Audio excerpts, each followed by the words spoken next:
umukuru w'igihugu cacu ciza c'u Burundi nyene cubahiro Varisiti Ndayishimiye yahaye umubonano Albert Zefake asanzwe ari umuyobozi w'ibikorwa bikorerwa hano mu Burundi vy'ibanki nkuru y'isi yose, ariko kandi akongera akanabikurikirana mu gihugu ca Republika Iharanira Demokarasi ya Kongo, muri Angola hamwe no muri Sao Tome Principe. Iyo ntumwa yamugendeye kugira ngo bayage ivyo basanzwe ivyo igihugu c'u Burundi gisanzwe gikorana ni banki nkuru y'isi yose, akaba yabanje gushima ingene yakiriwe, akaba yabanje gushima n'ingene yasanze igihugu c'u Burundi kimeze neza. Hanyuma rero mu vyo bashoboye kuganira, baganiriye cyane cyane kubijanye n'ikiringo c'imyaka 3 iheze hari umugambi w'ibanki nkuru y'isi yose urangurirwa mu Burundi. No kuvuga rero yuko kwari nk'ukurimbura ivyakozwe muri ico kiringo c'imyaka 3.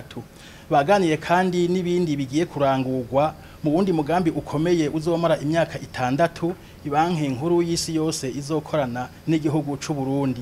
Baganiriye kandi n'ibijanye n'ukuntu nyene icubero mukuru w'igihugu cacu ciza c'u Burundi abona kazoza ku Burundi mu bijanye n'ubutunzi.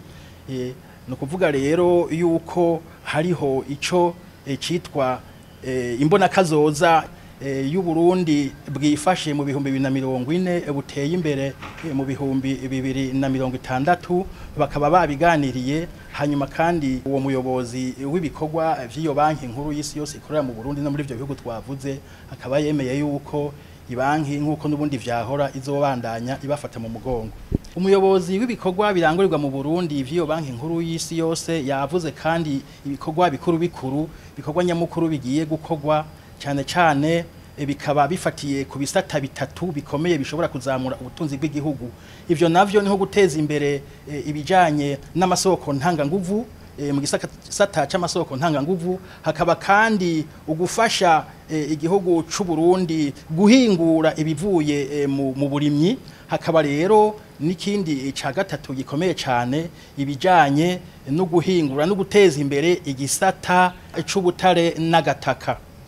Bavonye kandi n'ivyo guteza imbere intwaro ibereye, kuko intwaro ibereye itariho murumva ko n'igihugu kitoshobora gutera imbere, haba mu vyo gutunganya uko amafaranga akora, haba mu vyo gutunganya neza nyene intumbero y'amafaranga.